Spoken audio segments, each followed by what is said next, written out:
A day in my life as stay-at-home mom. Welcome to my mini vlog. Maaga na naman kami nito nagising dahil physical therapy naman ni Crystal. As usual, si Daddy Leonard na naman ang maagang pumila sa Amang Rodriguez. Ewan ko ba kahit may schedule naman kami, kailangan pa rin pumila sa OPD.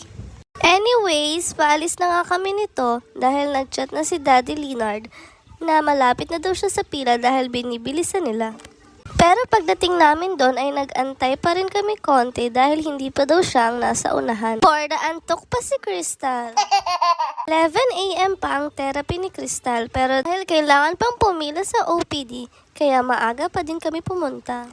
Time check, 10:52 AM at waiting na lang kaming mag 11 AM para tawagin ng teacher ni Crystal. For the go!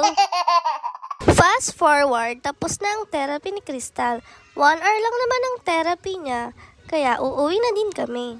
Sa ngayon, physical therapy pa lang ang ginagawa niya dahil waiting pa kami sa schedule ng occupational therapy. Anyways, pauwi na nga kami nito. Buti na nga lang at malapit lang ang Amang Rodriguez sa amin.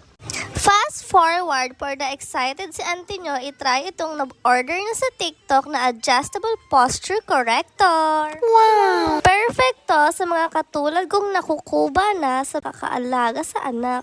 Char! Perfect din to sa mga masipag mag-work at nakukuba nakaka-work. Anyways, ilalagay ko na lang sa comment section ang link kung saan ko ito nabili. Available sa Shopee, TikTok, and Lazada. For the checkout na yan. Fast forward, hapon na nga nito at for the daldal si Crystal.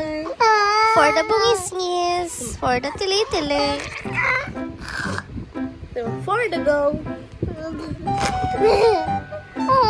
For the go. Hi guys. Hi po.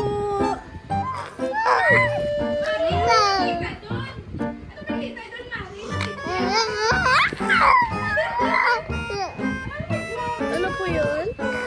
Si teacher? May si teacher? Ha? Ang sabi ni teacher? Opo, ano po yun? Ano po? Ano pong chika mo po? Anong chika po po? Opo, nag-therapy po ikaw. Nag-therapy po ikaw?